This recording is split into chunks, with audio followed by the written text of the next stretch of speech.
everyone, and welcome to the latest edition of the Brewers Spotlight. I'm your host, Ed, and today I have a founding member of BOSS. If you could please introduce yourself, sir. Dick Van Dyke. Dick Van Dyke. And Dick, you have been a founding member of BOSS. Like I said, it's been a little over 31 years here now. When did you start brewing? I know how long you've been a member of BOSS, but when did you start brewing? I started about 1985 and brewed for about 14 years or so. I set some goals for myself, and after I achieved those, and then we moved to a brand new house, I really have not brewed since then. But in addition to doing the brewing, I also did kind of an apprenticeship at Sherlock's Home, which was a brew pub up in Minnesota, the Twin Cities. And I worked 5 or 6 years with Three Floyds. I was doing mostly marketing, but helped out some in the brewery also. So you get a different perspective. The brew pub was relatively small. I think it was like a 7-barrel system, and then go from there to 15, and then we progressed to a 30-barrel system. So it was lots and lots of interesting experiences. And I think I also point out that I've been a board member most of the years of the club, 31 years of meetings. Yeah. But it's been a delightful 31 years. It's gone by fast. Wonderful people to work with. 100%. I agree with that. Yeah, I mean, I based a lot of when I assembled the BOSS history together, I based a lot of it on a document that you had put together and given me through roughly 2015, 2016. And yeah, I mean, there's a lot of you wrapped up in this club. I mean, from the start with you and Marty. Tell us a little bit about those early days, if you can, of the club, like where you guys started out, how you guys kind of came together, if you could. Well, I got there was a liquor store, Country Food and Liquors in Mokina, and they had a mission to acquire as many different beers as was possible, where they were given not only their distributors, but they would extend the limits and go into the city to get beers from distributors that weren't properly distributing in Mokina. So they had the biggest selection of beers. And from my very early days as a consumer of beer, there was always a quest to try more and more beers. Anything that I hadn't seen was something that I would target. The best beers that were available were basically imported beers. And finding those was very difficult for a long time. The early days, going to Country Food and Liquors, which was also a home brew shop, that the element there was a big variety, and to see what could happen. The concept of starting the club itself came with a mysterious posting that was at Country Food and Liquors, signed by the Ale Connor or something like that. That was Marty Nachel's nom de plume. And it's like, hey, beer drinker, are you interested in a homebrew club? Well, I was definitely interested. So, if so, call or show up. And there were 6 of us at that first meeting. The son of the owner, and he was the guy whose concept was to do all of these beers. And Steve Camp, Marty Nachel, a neighbor of Steve Camp's, and a friend of mine. The six of us were at the first meeting, and the concept was great. We wanted to proceed, and indeed we did. The membership over the years, in the early days, it was, well, the first meeting was six of us. The second meeting was probably like maybe 8 people or so, maybe less. It was in the 20s. The first 5 years or so. At our heyday, we were up over 100. Right now, we're about 60. The pandemic has really hit us like everybody else, and I think we're, like everybody else, are waiting for that to subside and we get back into what we want to do. Other stories about the early days. It was trying to formulate where we wanted to go. I don't have any others that I can recall or share. But the direction, once it was fixed on doing educational focus, that remained where we were going. And we had our first picnic as a group. I think we had our first Christmas or December meeting. Dinner was at a pizza joint in Mokina. 31 years is a long time to remember back. So that's about all I can recall right now in terms of the early days. Nice because Steve and Marty had been members of the Brewer or Chicago Beer Society, and that helped to focus some what we wanted to do. Like, we knew that we would want to have a competition. We talked about what the benefits of a competition would be. That is, beginning brewers could learn a little bit more by submitting their beers. More experienced brewers could learn even more by having their beers critiqued in an objective, anonymous kind of fashion. And of course, that has followed through. We've had a competition every year after, I think, our second year. And the location of those meetings has been all over the south suburbs. I would point out that when we decided to get away from having meetings in bars, we opted to go to people's homes, and the understanding there would be people would be more responsible to the hosts, and the host would be somebody that they knew, because that would be a fellow club person, so that excess would not occur. And that was for the most part what has happened in all of these years. When we coined the motto, which is on the sign back there, and also I might point out on the original T-shirt that we made in 1991 or 92, it was to responsibly consume beverages containing alcohol. And people would say, well, why do we need something like that? Or even through the years, why do we need to say something like that at the beginning of our meetings? It's to set the stage, and also, if we get sued, we've got at least the coverage that everybody's heard the same message. So it has it's been a delight, and I'm very appreciative of being involved in it for all of these years also. Yeah, the wonderful part for me for all of this is as I talk to people and I hear these various stories, I learn something new every time I talk to people. And even tonight, like some of these stories I've heard before, other people have not, which is exactly why I want to tape them and broadcast them to get people, get that information out there.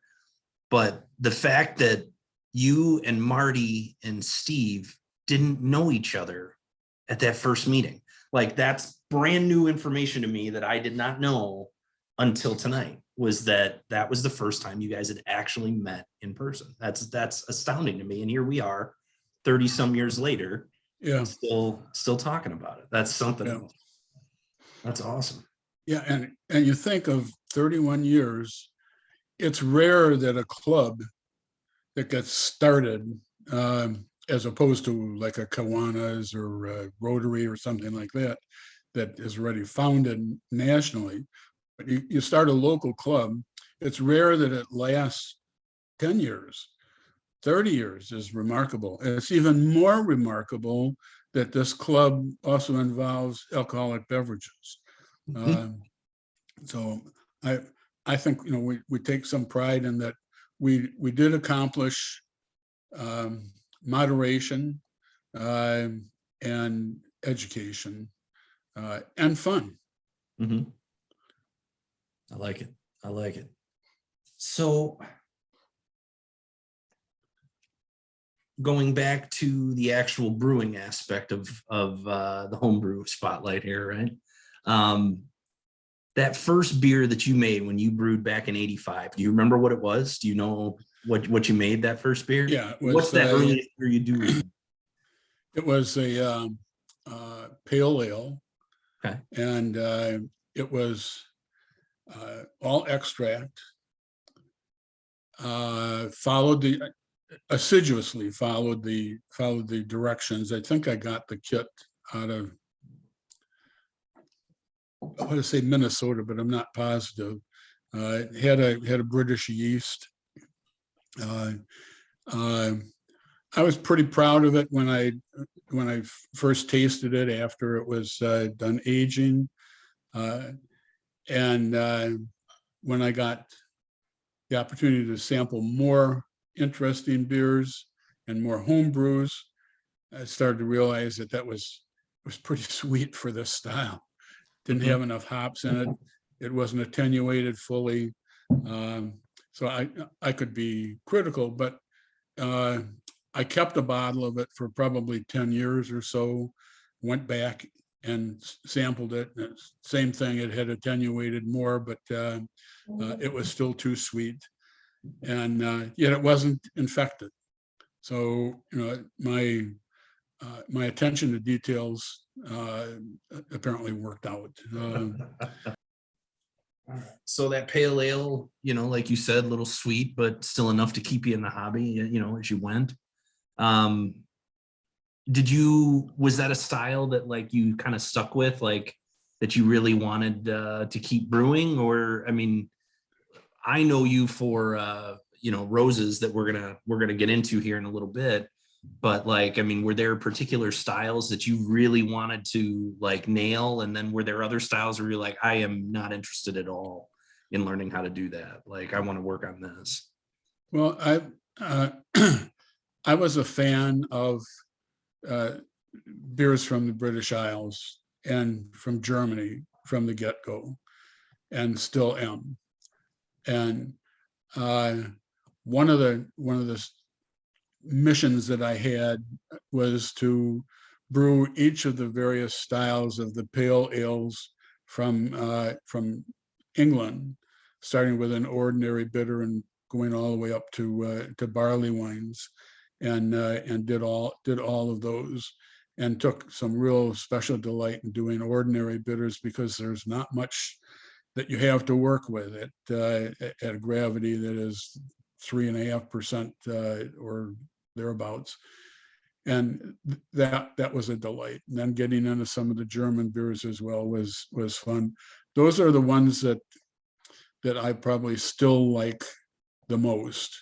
Uh, the Russian Imperial Stout, if we want to get to that now or later, but it was there were virtually none back then. There was one from one of the breweries in England.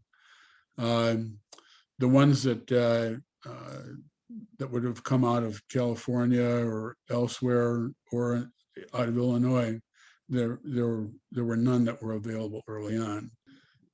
I had no other catastrophe is when I was brewing, and as I mentioned earlier, I've never had a beer go south on me. The a classic example would be the Russian Imperial Stout, Rose's Russian Imperial Stout. Did you have a home brewery name, or are we skipping that one? I can tell you, the brewery didn't have a name, but I always named my beer according to something that happened while I was brewing. Okay. And so Yeah, we'll one get of into the that then. I one like of the it. things, Rose's Russian Imperial Stout. Well, my mother was a short little woman, stocky. Did like not a lot of beer, but she liked her dark beer. And it was in December of 1991 that I started brewing it. And she had to go to the hospital for hip surgery or something like that. And that was at Mayo Clinic. So my parents lived in Racine, Wisconsin. So my wife and I went up there, went to their house. We drove them to Rochester, Minnesota. This is in December, and so there was snow out and what have you. We get there and you get settled in Rochester at Mayo Clinic, and they did the preliminary testing, and she had a urinary tract infection, so they wouldn't do the surgery. So we drive back. It's like 6-hour drive each way, and we go back. Now I started the brew. And come back, and it's time to put into the secondary. And we'll just wait until she got a clearance for lab work done locally in Racine. So we get a call. Okay, we go up to Racine, go out to Mayo Clinic. I think there was one other delay. Now it's sitting in the secondary. And we go back home. Now it's time to put in a tertiary because it was casting off a lot of trub. And so I put in the tertiary, and then we went up, and then there was some other problem, but they were going to do the surgery. Finally, the surgery was done. So it was named Rose's Russian Imperial Stout with M.A.Y.O, M-A.Y.O. And I figured, well, I know what it means, and people are going to read the title and they're going to say, "Oh, what the hell? Did you put real mayonnaise in there?" Well, these days you could probably do that. But anyway, that it turns out that it was just named after Mayo Clinic, and my mother enjoyed it, my dad enjoyed it, and when the club honored me with that as a premium, and Brandon brewed it. That was very nice. We had my last 2 bottles of that when it was like 27 years old. I brought them to the board meeting, boss board meeting, and that we tasted it. And the comments, some of the people were judges or are judges, and it's remarkable. There was still a fairly decent head for a beer that was 10 to 11% alcohol. Complex. The thing that lost in the 27 years was the delightful character from an admixture of different hops that I had put in. It was remarkable. I've not had another beer that's 27 years old. And so I would say, unquestionably, it's the best 27-year-old beer I ever had. But it was enough to also kind of tip the board in favor of using that as a beer to use as a premium for the club. And that's what I'm drinking here too. Yeah, the club did at the time, this was here. I'm trying to hold it up to the light here. So at the time, Hailstorm was head brewer was Brandon Banbury, and Brandon did an amazing job with this. I don't know if he took your recipe verbatim. You gave it up for our 30th anniversary cookbook and history. And the stuff that's in here, like you said, the hop bill alone, calculated 100 IBUs. And I was shocked at that. But I guess you need the bitterness just to offset the malt character here, because you got a ton of Right. of malt character in this for sure. But yeah, it's a blend of Eroica, Chinook, Cascade, Kent Goldings or EKG maybe, and Fuggles. And it's like scattered throughout the traditional, 60, 45, 30 last, 10, 15 minutes of the boil. And then the adjuncts in this, I don't know if adjuncts are a dirty word here or not, but you add in molasses and licorice, a licorice stick. And I just never heard or seen anything like that, even today, where people are adding, you told me earlier about the M.A.Y.O and the other stuff, like molasses is old hat for a lot of people, but in 92, when you took gold in the AHA Nationals, gotta be really unique. I mean, how did this fare back then, in relation to other Russian Imperial Stouts? I don't have the history there. So, I mean, what can you tell us about that? Well, first of all, there were very few other imperial stouts, including very few that were entered in the competition. It's been said, I don't know that this is true, but it's my recipe was published in Marty Nachel's book, Home Brewing for Dummies. It was also published a number of times by the Home Brewers Association in Zymergy. Yes, and then they do repeats of that. It's come up maybe 3 or 4 times. Yep. The reason for the adjuncts, as to put it, one is I needed to get my gravity up. I wanted to go for broke. I had read about Catherine the Great being probably one of the few czars or tsarinas that in Russia that paid attention to wounded soldiers. And when they got the high alcohol beers, Baltic porters, but then before that it was the imperial stouts from England, that she would use that as a relaxing medication almost, and nutrient that the hospitals serving the soldiers would get. I thought, well, that's pretty cool. It was in my readings, and I had done an extensive amount of reading. I got this fabulous book, 100 Years of Brewing in America. And that starts when America started, but I think the date of publication is probably in the 1950s or so.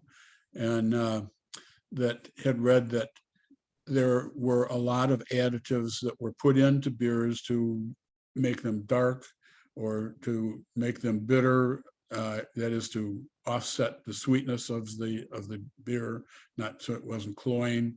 And one of those additions was licorice, which was not regularly used, but what I wanted to achieve was that it would be just at the noticeable difference that you would taste, not that it would taste like a licorice cough drop, but that there would be something as the drinker consumes it, there would be something that is mysterious and lingering there that would give some signal to the brain that says this is really complex and interesting, in addition to everything else that was going to be in there. So that's what I used when Brandon brewed the beer. It was a recipe that he used licorice root, and I helped with the brewing. And the licorice was probably about inch and a half or so in diameter, and it was probably each one was about a foot and a half long, and you took it and soak it, and then you wring it out, and it smelled like licorice and tasted like licorice. Very, very nice. As he was brewing it, looking at the volume of the molasses that went in, these are like 5-gallon buckets, and it was several of those, and thinking, I don't remember putting that much in, but then I was doing a 5-gallon batch.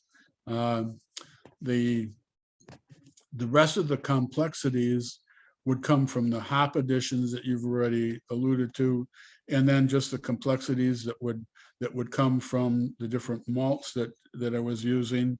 And as fermentation would take place, and then the aging would also change that and make it more, yet more complex. When I tried to remember what it tasted like 30 years or 27 years ago when Brandon brewed it, the big difference was that it didn't have the hop character that I had originally. Some of the complexity was missing. It was still excellent. I'm very proud to be associated with that, not only from Boss, but also working with Brandon. The concept of how does it taste when it's 27 years old, I think this one is not going to make it that long. It just doesn't, it doesn't have it. The amount of, you said you calculated 100 IBUs. Back in the day when I did the brewing, the concept of how much hop bitterness is available in a brewing situation was that once you got over like 60 IBUs, you probably weren't getting it. Also, once you were in a high gravity beer, the utilization was going to be dramatically low. Drops. I vaguely recall calculating it out on my spreadsheet and coming up with like something between 300 and 500 international bittering units. I thought, oh my God, this is going to be too much. But I wanted something that was going to last. I wanted something that had interesting character. Initially, when I tasted it, the hops weren't overwhelming. The bittering wasn't overwhelming. And that would be what the main thing that I would be concerned about. Just like the bittering with this one is not overwhelming. Mhm. So anyway, and this one is he barrel aged this one, right? yes. Mm-hmm. Yeah, and this was I vaguely recall this was a rye barrel. Yeah. Heaven Hill Parker's Heritage Rye Whiskey Barrel. So this is a rye barrel aged Imperial Stout off of your recipe in 92. What do you think the rye barrel adds to it? I mean, because barrel aging at the time was non-existent as well. I mean, like now it's pretty commonplace for a lot of places, but what do you think the barrel adds to a beer like this? Well, I got like that spicy character that you get from rye. I get that. I got some vanilla, which is from the barrel also. And beyond the spicy character of the rye, the alcohol was probably bumped up a little bit. I remember when we first started brewing with barrels at Three Floyds that you slash it around, and inside that barrel was as much as a gallon or two of leftover whiskey. I'm sure this was emptied out. Brandon wouldn't have let that happen. But those are probably the characteristics that I would say. A spicy, like if you think of rye bread, and that is a spicy character. I'm not talking about caraway seeds. I'm talking about the rye character. So if you want to know how that's going to contribute to your beer, have a plain rye bread, maybe a rye sandwich with pastrami on it, and watch the mustard, but kind of get that character. And as we drink this here, even, I started a little earlier with this as we were going, and it's changing even a little bit as it warms. It opens up a little. Oh yeah, bit. yeah. It's a nice beer. Let's see. What would you say when you were brewing? Did you have a particular favorite piece of gear or something that you were like, this makes my life so much easier, I have to have it, or bottling day or whatever it was? Like, what was that key piece of gear that you had? Well, my first thought on that is a dipstick that would read how much your vessel is containing. Okay. When you need to figure out how much more you have to add or how much you've got in it, and you calibrate it for that particular vessel. Easy to make. You can't, maybe these days you can buy it, but you have to buy the vessel from whoever is going to supply the calibrated dipstick. That was one of the things. A good thermometer, and along with that is remembering to stir things up before you try to get a temperature out of it. I have a long, it's probably like a 12-inch stem dial thermometer that I use. I used a quick read Taylor thermometer that I also use when I cook, and then Thermopen came much later. Instant read and lots of convenience with that. Likewise, you need to remember, except in the instance of the Thermopen, calibrate before you brew. Put it in a glass stuffed with chipped ice and water, and it should read at 32. Take it to a boiling water, and it should read 212. There's always an adjustment on them, and correct that before you're going to start mashing, so that you know that what you're reading is correct. So what would you say, and we'll end on this note here, what would you say is that piece of advice you would want to give to new brewers starting out? That's a good segue. Oh. Well, as I mentioned, spending some time with somebody who is a brewer, if you can watch them brew or help them brew. All brewers want help, especially getting rid of spent grain. Prepare yourself by reading some. Temper what you want to do by realizing that you don't have to start with something horribly complex. Start with something that is pretty straightforward. If you go with a dark beer like a stout, it's very forgivable. I think the club has to offer pairing up with an existing brewer, just like I learned from Steve way back when.